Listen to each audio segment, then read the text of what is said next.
Good morning, everyone. Welcome to Art School Live on this kind of cloudy, overcast day in Colorado. I hope it's sunny and beautiful where you are, watching us wherever you are in the world. I know we've got lots of people all over, a lot of whom are actually at Realism Live today. But I love that they will take a break from Realism to pop over here and say hi in the chat. So hi, everybody watching from Realism. I hope you're enjoying the show. For those of you who are new to us, Eric Rhodes normally hosts this show. However, he is hosting our event Realism Live this week. So I get the privilege of being with you all this week. And we have a lovely guest for you today. I am so excited she's here. She stepped in last minute and she's awesome. So help me welcome 𝗬ście𝘂𝗿. Hi, Christine. How are you? Hi. I'm great. Thanks. Oh, wonderful. Christine is joining us from Canada, and we had her on recently. She painted a beautiful cloudscape, totally made me want to switch over to oils. And what are you going to paint for us today? I'm going to paint a sunset from start to finish, and I'm going to show you how to make your sunsets glow. I am super excited for that. If you've not seen her paintings, be sure to check out her website. She does awesome sunsets and clouds, and I love it. I first saw her paintings when she entered the plein air salon, and her sunsets and clouds are awesome. So you are definitely going to learn something today. So I am super excited for this. So let's get this show started. It's Art School Live with Eric Rhodes.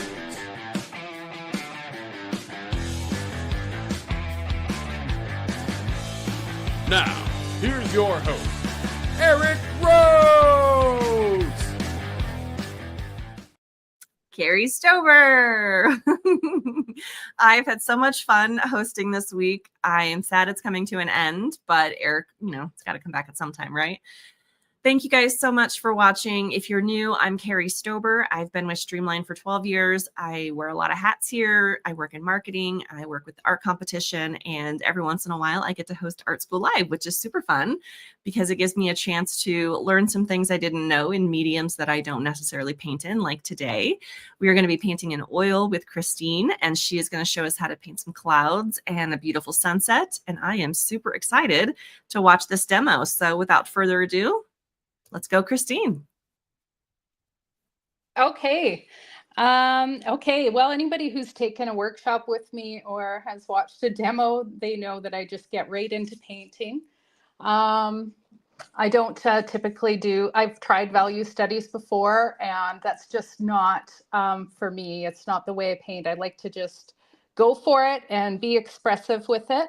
For my palette, I have ultramarine blue, alizarin crimson, cad red light, cad yellow medium, cad yellow light, and of course titanium white. So I've just pre-mixed some colors here. And for the sunset, I generally like to start with the clouds because in an evening sky, when the sun is setting, the clouds are darker than the background sky. So I'm just going to establish sort of a horizon so I know how far low to go.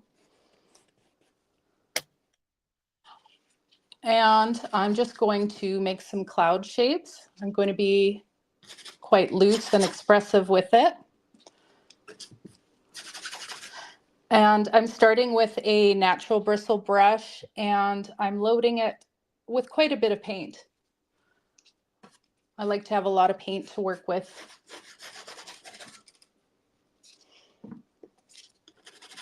And then I'll come in later and sort of tidy up with my synthetic. And that's typically the way I work. And you're not working from a reference photo, so is this just imagination? You know what? I've done them so much that I can just You've sort of wing it. Yeah. Typically when I'm painting, I'm using several references at once, including plein air studies and a few different photos. And so it sort of becomes an amalgamation of all of those things. And it's never verbatim, like it's never exactly copying one photo. Mm-hmm. Okay, so there's some cloud shapes. I'm just wiping out my brush, and then I'll go in with the sky. And if you look at the nighttime sky in the upper portion, or a sunset sky, in the upper portion, there's not much value contrast between the clouds and the sky in the upper portion.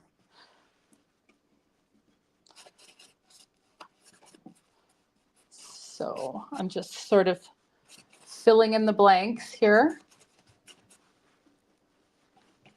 Would you mind giving me your palette colors again? We missed that the first time. Sure. I've got ultramarine blue, alizarin crimson, cad red light, cad yellow medium, cad yellow light, and titanium white. Perfect. And so for the clouds, I also have, every time I finish a painting, I scrape down my palette and sort of save that muddy gray. So I also have some of that on my palette. It's kind of leaning towards a kind of green turquoise gray. It's different every time. Right. So I also have that. So when I mix this cloud color, I want to keep it quite gray. Like it reads as purple, but it's really quite gray. And then that's how you get the more saturated colors where the light is to glow if it's surrounded by the gray. So I used ultramarine blue, alizarin crimson, and probably some of that muddy gray to mix that, that purpley cloud color.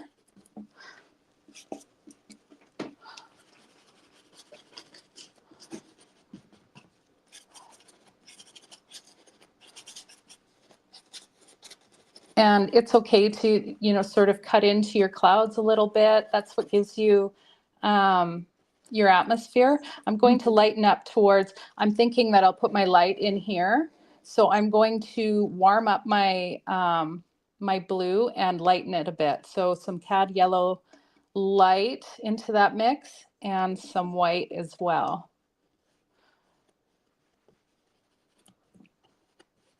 Ooh, I like that. You're right, that gray does make it pop a little more. Even if it's not brightly colored, it's still making that color come out a little bit. Right. And even though this reads purple, it's really quite gray.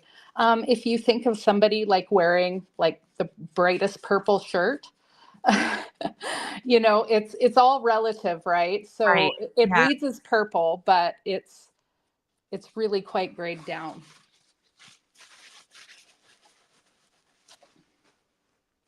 And then as we get towards where the light is, I'm grabbing some alizarin into that cloud color because it's going to get warmer.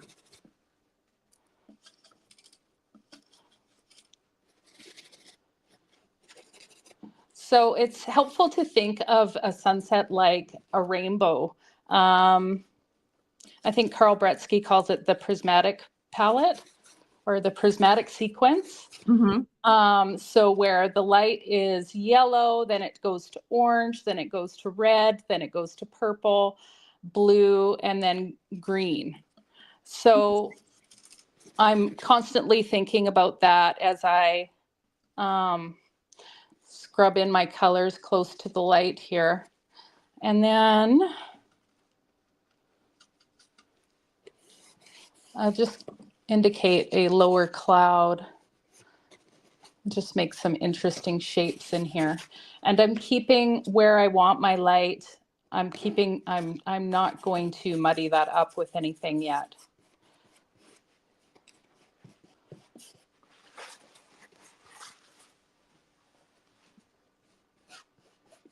My canvas keeps bumping around because I have a light up here and I can't, if I brought that down, it would be too bright. Oh, so. Okay.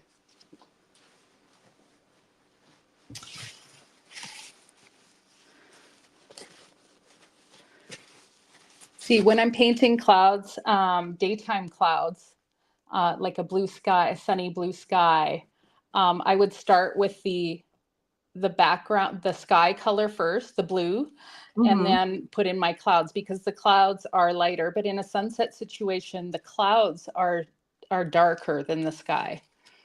So if you really go out and study a sunset, you will see that.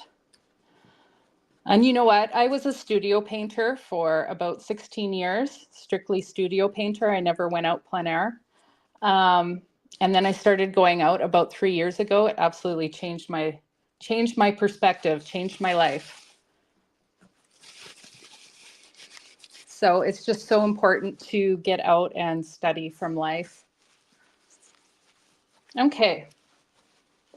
I'm going to really clean out my brush a little bit here with some solvent to get that color out.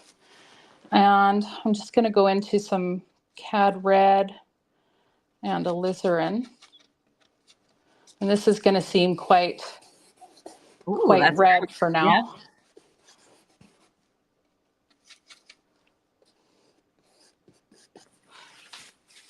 Are you using any medium with your paint, or is it just straight oil paint? I just go straight into the paint.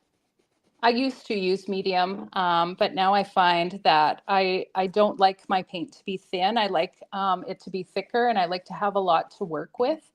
So I don't use any medium. If my brush gets muddy, I'll clean it out with some solvent, but otherwise. And is this a cotton canvas or linen? Cotton. Okay, and I want some sky to come into here. So I'm going to go into that sky color, but I'm really going to lighten it with cad yellow and a touch of red and some white. We'll see how this plays.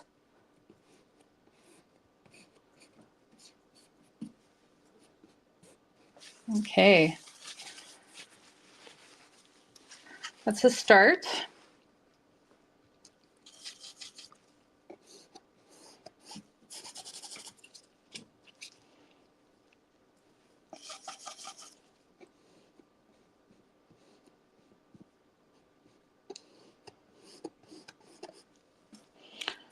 And I'm just thinking, I'm constantly thinking about this as sort of a rainbow.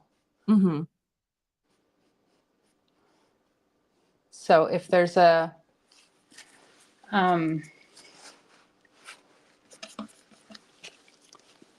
sudden shift, I want to marry those colors together, like right here at my cad red, and then suddenly it goes into the purple. I need to make that transition a little more natural.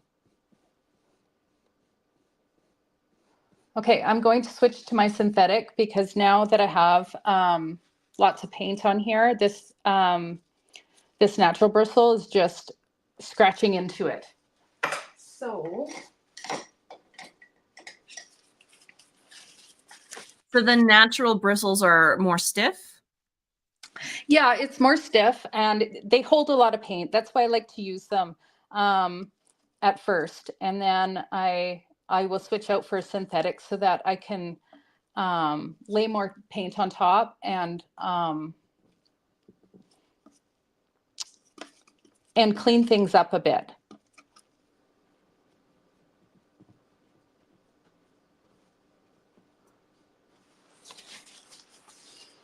Okay.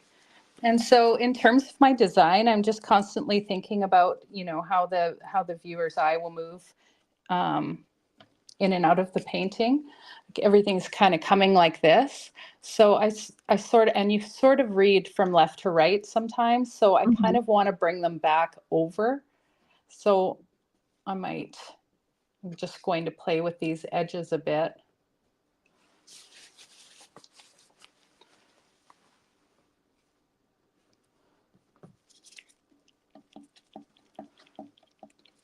And yeah, it's just about refining.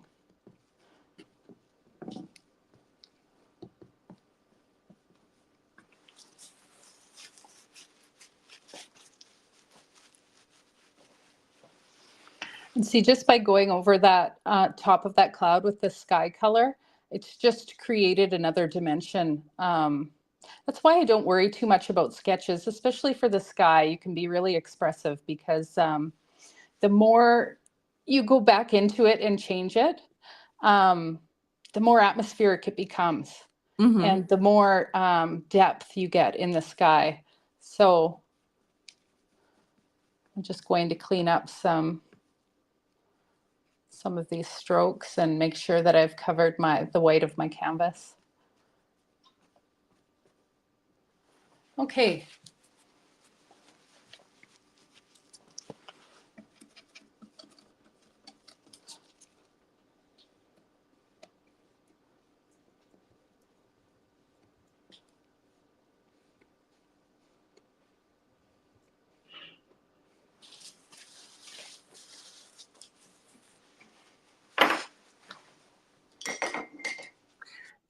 So would you consider your work alla prima then, or is this yeah, well, on smaller canvases, definitely I'm alla prima. When I get larger, like a 48-inch painting or so, or even 30, it's done in several sessions. So there's, you know, in that case, I'll use linseed oil on the subsequent layers. And do it in a few sessions. But I do love that alla prima feel. Okay, so I have this narrow palette knife. I just love it for laying in the light. It's makes a perfect strip of light. So I'm just going into cad yellow medium and cad yellow light, and we'll just lay in some light right about here. I don't want it right in the middle.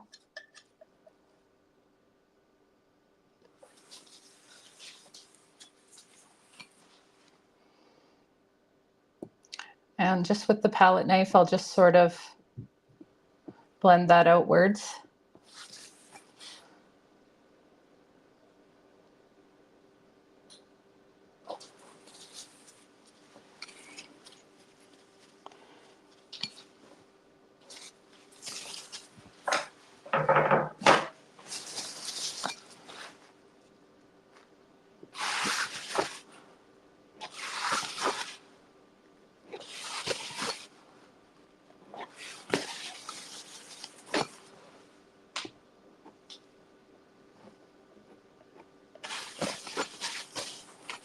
Okay.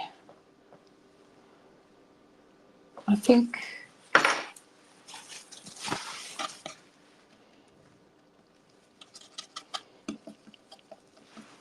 just want to create some interesting downward clouds here.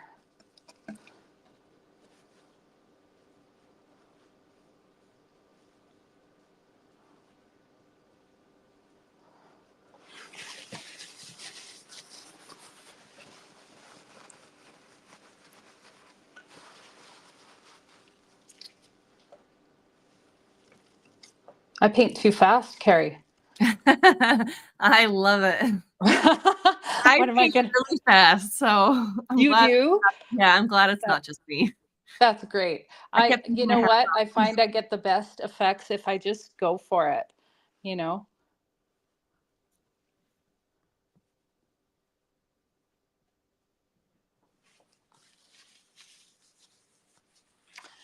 Okay, I'm deciding I don't like how this sort of needs something in here.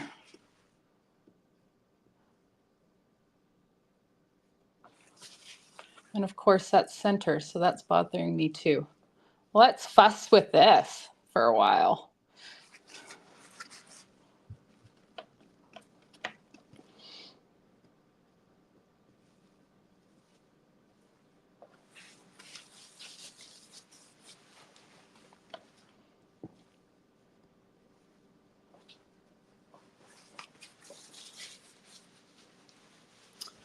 There, I like that more. And then I think what I'm going to do is bring some more clouds over here that are sort of difficult to differentiate from the sky, and that'll give me a little more atmosphere in this corner and bring people back into the painting. And all of these design decisions just kind of come with experience. Like if you paint 100 sunsets, you are going to get good at it. Mm-hmm. You know, I like the analogy. The analogy I like to use is golf. Like if I played golf every day for 8 hours a day for 20 years, you know, I'm going to get good at golf. Yeah. So just got to do it. Okay.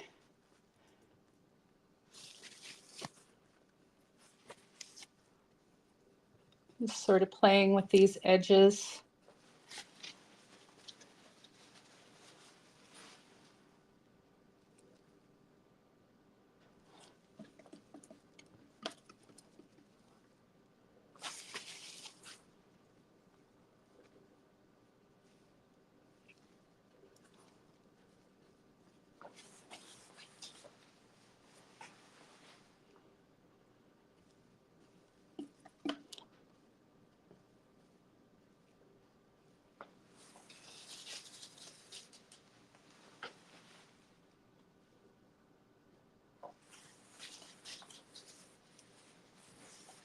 I love how Okay. it's together. Oh, thanks.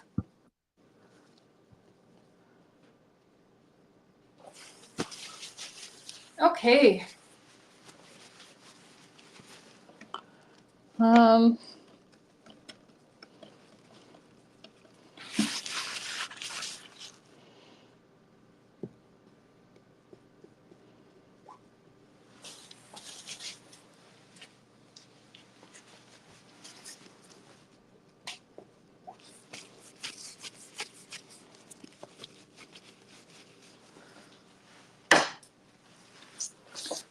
okay, let's go back into the glow now. I'm just going to smooth this out. I want a couple more dimensions of color in here, so.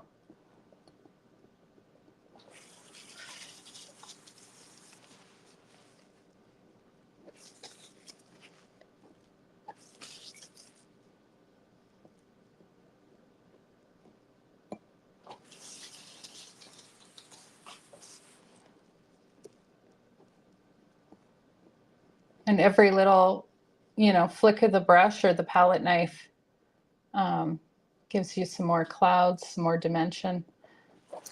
So what was your thought process behind, so the yellow had been on there for a while and then you went back to the sky and then you just spread it out. Was there a specific reason that you did that? Yeah, you know, I'm constantly fighting against chroma in my mind. Like I'm constantly wanting to gray things down more and more. So, and it's, you know, I think it's very common to paint things a little bit darker and more chromatic than is natural in nature. So I think all of us constantly fight against that. And yeah, I just want to gray it down a bit more, and it's a bit too red for me, although it's pretty. What I like is not necessarily what everyone else likes, but.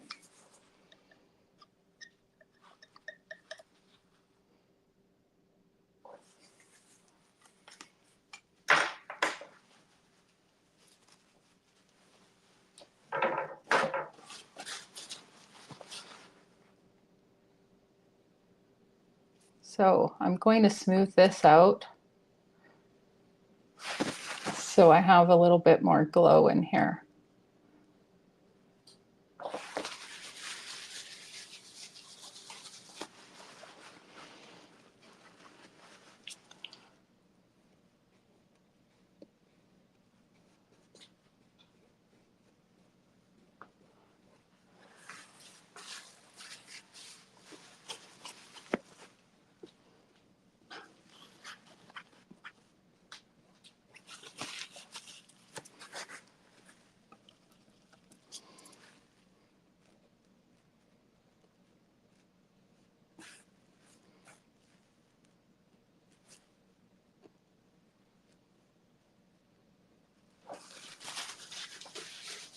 sort of playing with it until you're happy with it.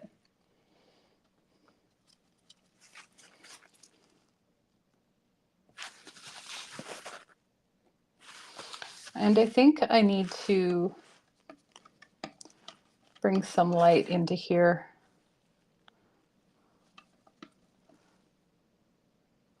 Just little spots of it.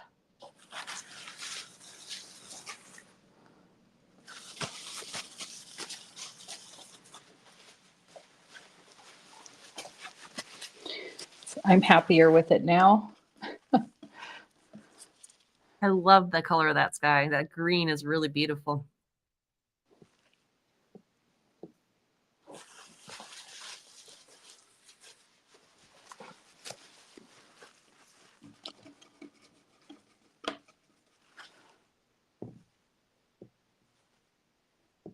I'm curious to see how this is going to change once you put in the ground.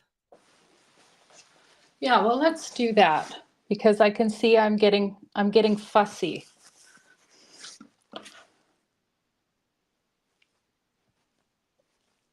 And I'm not, you have to know when to when to leave it alone. Okay. So for the ground, I'm going to aim for something a little bit bluer and a little bit darker than this lower cloud. So I'm just using that same cloud color and going into my ultramarine blue and a little bit of alizarin and just, is that good? That's about right. So this would indicate sort of some distant hills or the distant land. And I want the value shift to be pretty natural. And then let's say it was a summer, you know, a summer scene, then we would progressively get more and more green this way. Mm-hmm. But progressively is key.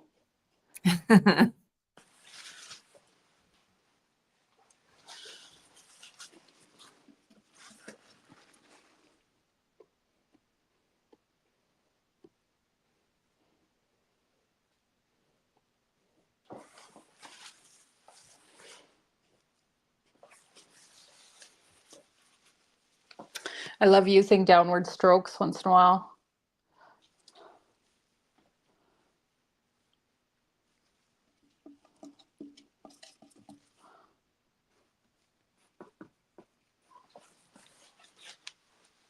There, that's pretty. I love that little egg shape right there.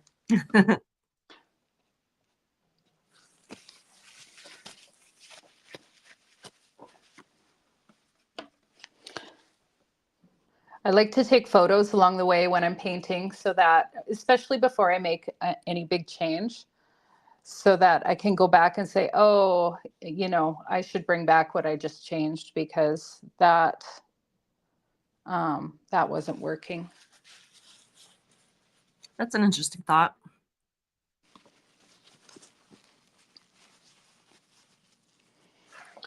Okay. I wasn't sure I'd have time to get into the land, but let's. Oh yeah, you still got like 25 minutes. I should break out another canvas. So let's see. I'm sort of mixing a gray green. That's about right. Almost like a dark turquoise, but it's really quite gray. We'll just get some land in here.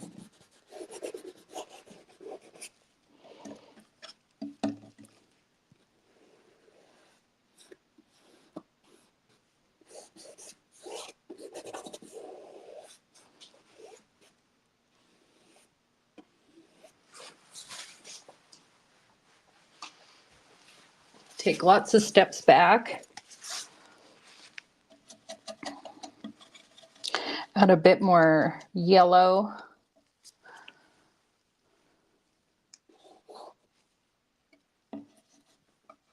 little bit of red to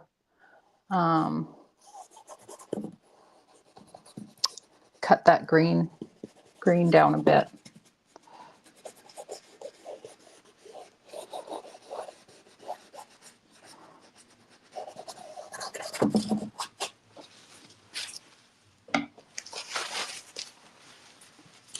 I'm just going to cover the canvas now so I can see where I'm at. So I'm going to mix up a dark.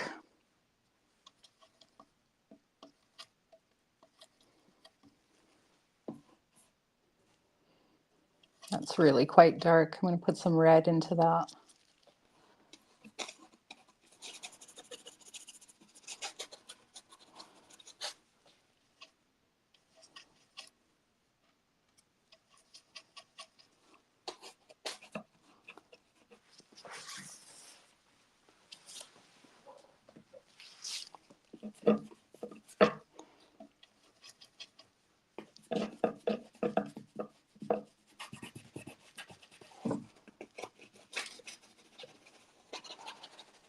Shrubs, grasses.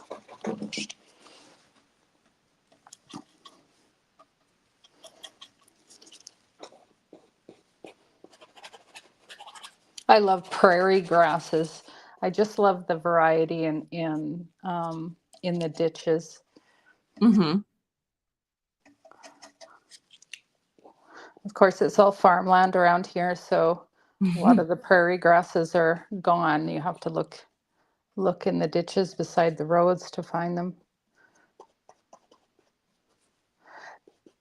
So you can see that everything sort of gets married together in soft, sensitive value shifts.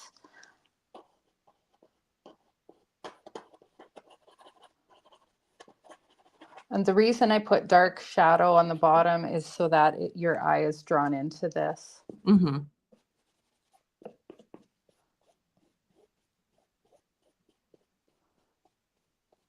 Normally, I do a lot of palette knife work in the foreground. Yeah, I remember that from your last painting. I love your work. Oh, thanks, Carrie. Okay, now that the canvas is covered, I can sort of see where I might want to make some adjustments. It doesn't bother me that my brush is a little dirty. You know, I wiped it out from that green, but that just gives me more gray, which is what I love. My favorite color is gray. So it'll help me tone this down and maybe make it a bit more natural.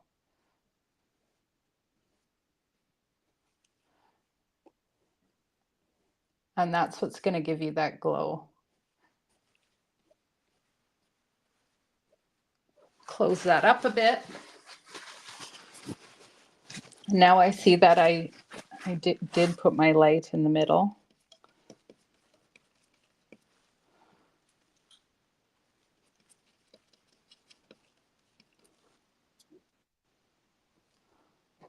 So let's move it.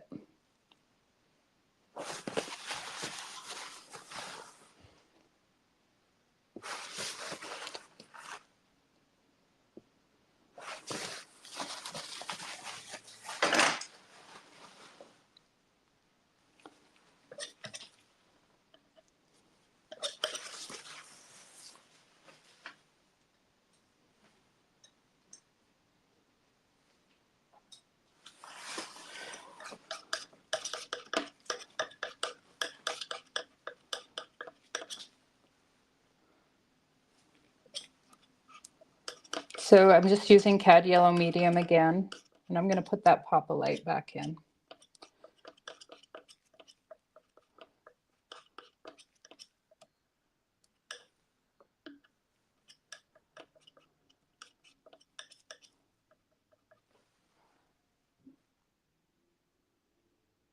And this is how I usually work, constantly making changes, letting the painting evolve.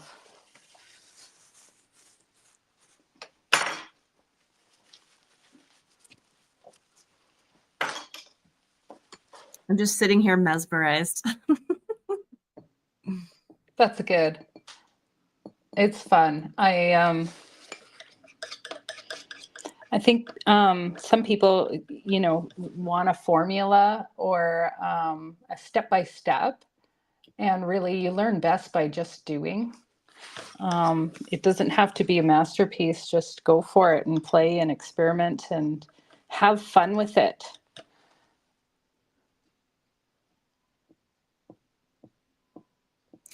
Do you use the same type of canvas, the cotton canvas, for the larger pieces too? Yes, I do. Yeah, I do.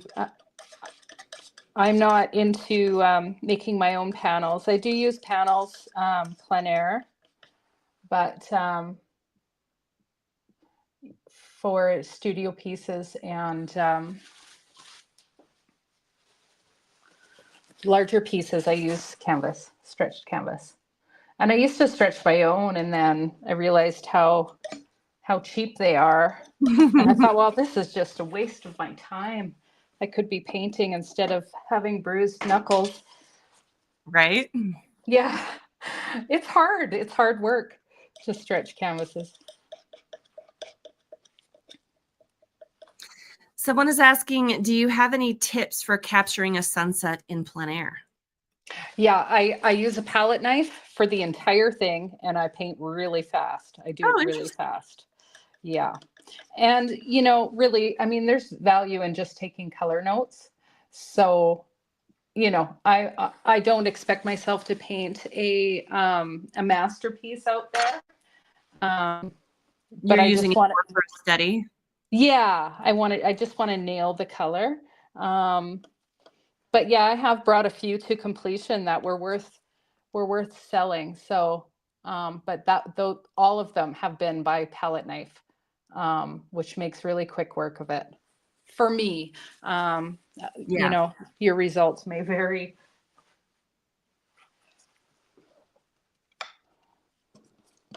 What size do you typically paint when you're in plein air? You know what? So far, I've only gone very small, like 8x8 or even 8x10. I would like to go bigger. It just seems so daunting because everything changes so quickly. Right. I think I need more practice. So we're never done practicing. There's always something new. That's the beauty of what we do. There's always something new to explore and try to master. And I want to. There, I am enjoying this now. I think this might be my favorite one just because I love the green sky. Ah. With the blue clouds, it just has such a nice complement. I love it.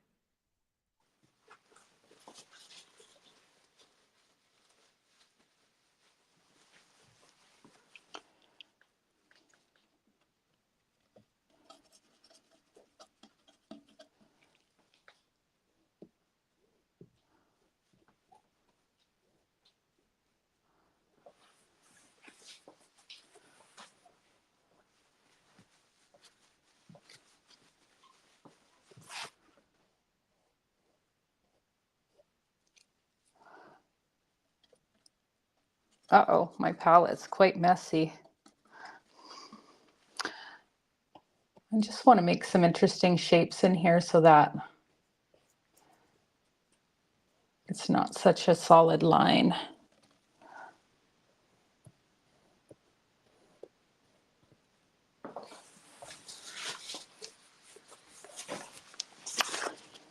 Yeah, it reminds me of the mountains here when you're out east and looking at the beautiful Colorado sunset.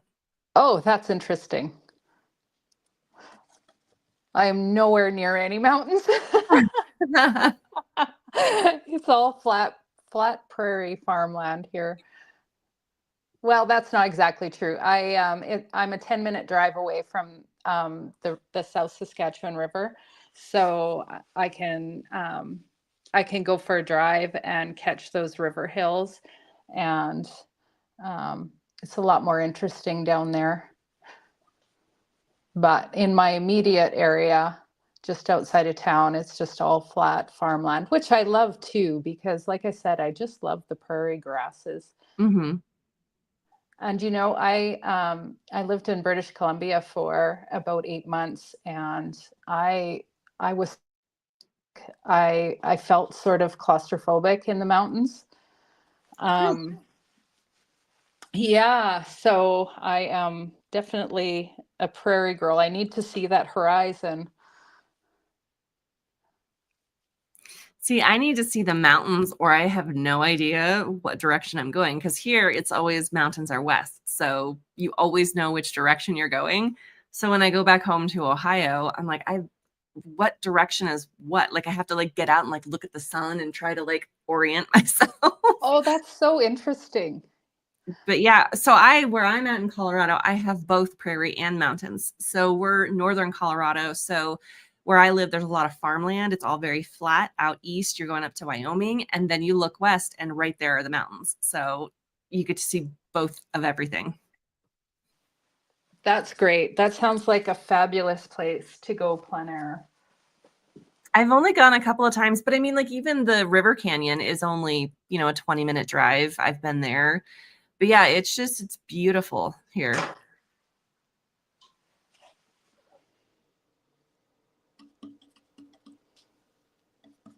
Going to the Adirondacks is on my to-do list. Going to the to the event. Yeah, to the invitational. I've heard it's beautiful. I've never been able to go up there.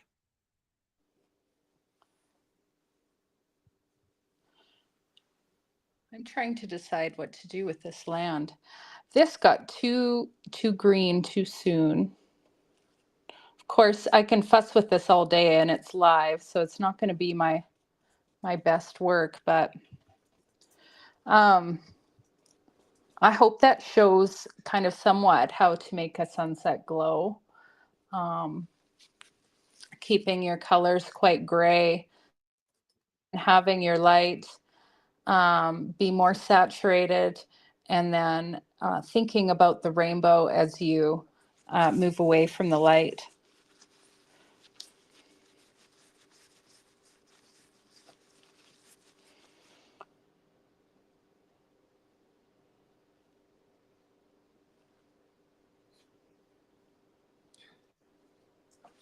Just cleaning this up a bit. Trying to keep that light less center.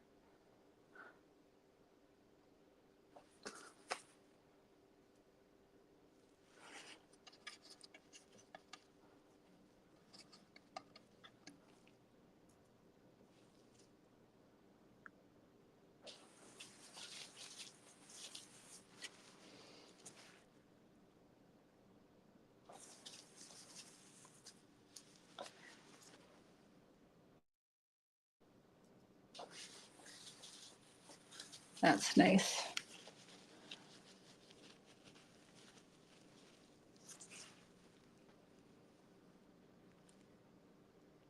We've got about 10 more minutes. Okay. We've got plenty of time to fiddle. Yeah, that's exactly what I'm doing. I'm sorry, everybody. I'm just silently fiddling.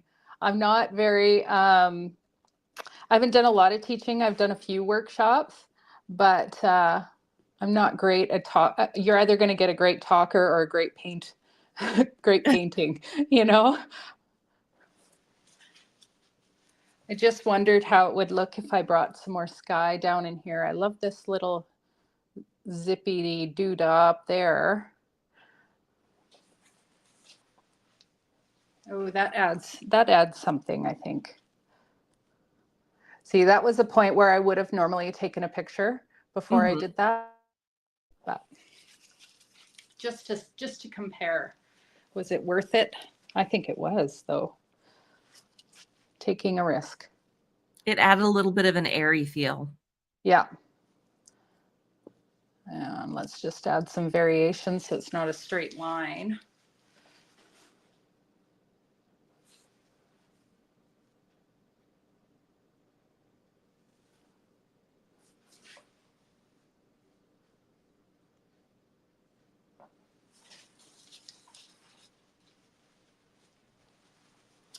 Yeah, I like that.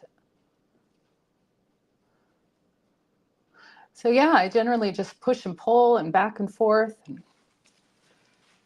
until I'm happy with it.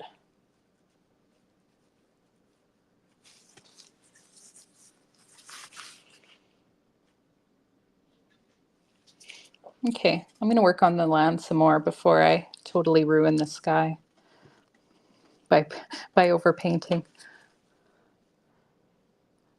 So I'm just putting some sort of purpley blue into this turquoise color because it's really bothering me. Really? I thought it was so pretty. Did you like it? Oh my gosh. Well, you know what? It would complement the red. That's why it probably looked good on screen, but in person to me it's just screaming Oh yeah, I no. always forget that the cameras lie. See, it's still kind of there, but Yeah, it's just not as dark. just add in some shapes over here.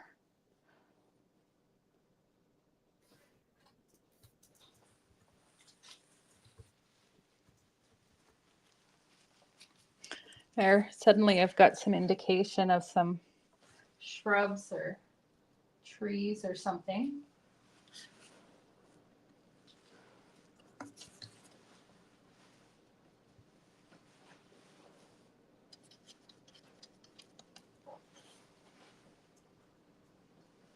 Sorry, I'm mixing on two different palettes because the one in front of me got quite messy. I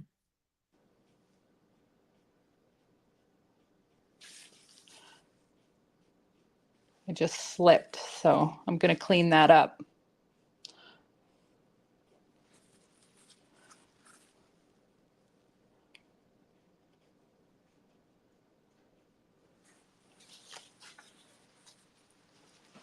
I love it.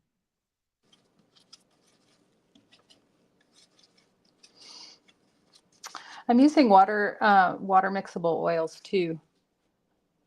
I shied away from oils for a lot of years because I thought they were jelly, and I get headaches really easily from odorous things. Mm-hmm. And then I discovered these water soluble or water mixable oils, and I was just ecstatic about switching over.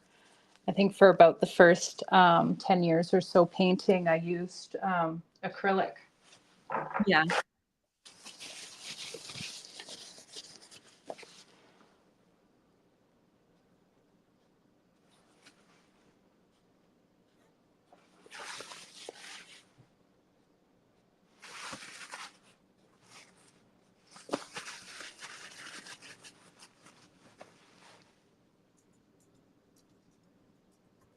I'm just sort of thinking about some kind of lead in here.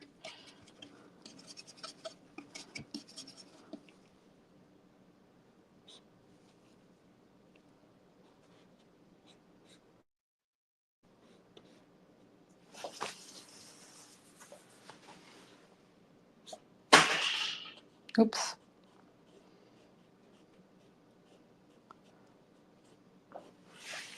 Nice.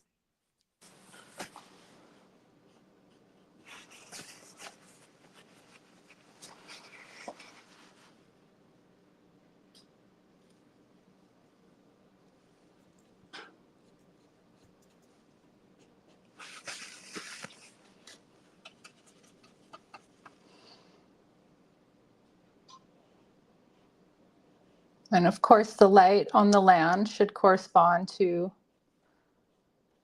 The the light. light on the, yeah.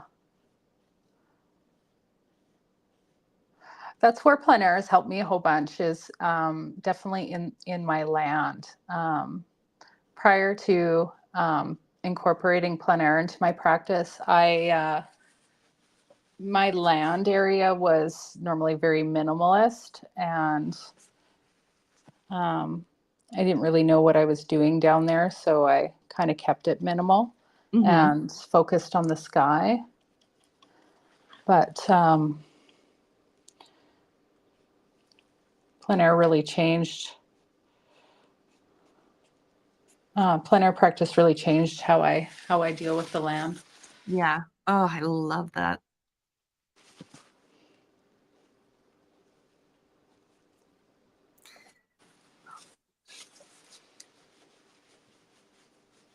Guys, be sure to check out Christine on Instagram. You can see her handle there, and check out her website. We'll drop the link in the chat. And yeah, her work is amazing. Christine, do you varnish these? Yes, I do. I wait till they're dry to the touch. And I'm not sure if I'm supposed to mention products, but then I use a varnish that sort of lets the oil continue to dry. But it varnishes it, and you can send it off as long as it's dry to the touch. That is awesome. Yeah, be sure to check her out while she's putting those finishing touches on there. I want to tell you guys that we have an event coming up next week with artist 𝗬𝗪. He's going to be talking about 10 essential steps to creating your best watercolor paintings yet.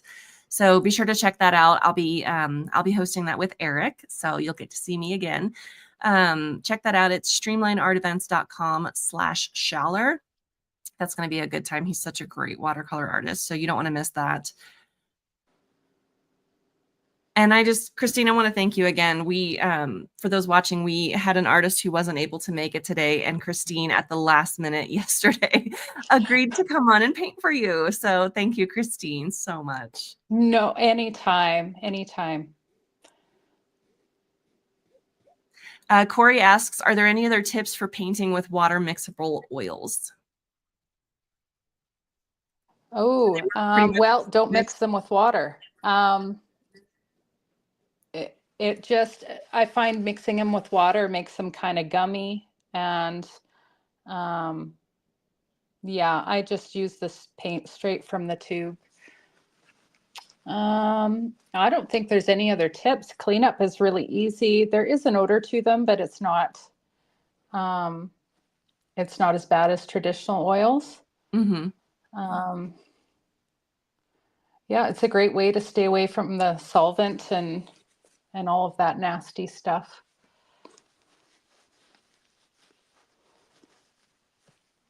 And they are interchangeable. Like, you can incorporate a few water mixables with your traditional oils just to see how you like it. So you don't have to make a full transition right away. So I like that about them.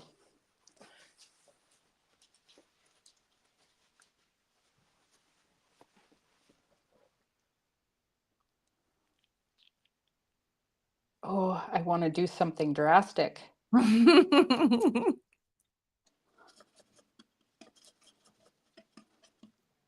Is it going to change the painting forever? I don't know. It might be a complete fail. I just want to bring more gray down into there.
Someone is asking, this will be our last question, are water-soluble oils as durable as regular paint, or is the water-soluble more vulnerable to humidity damage?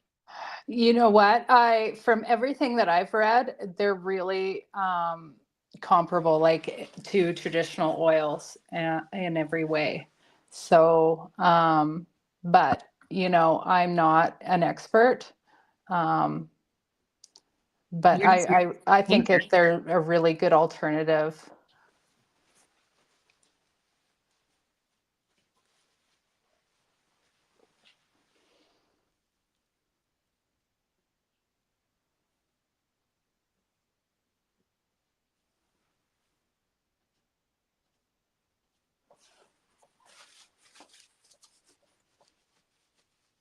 Everyone, thank you so much for watching. I want to encourage you guys to check us out on YouTube. If you guys aren't subscribed to our YouTube channel, be sure to check that out.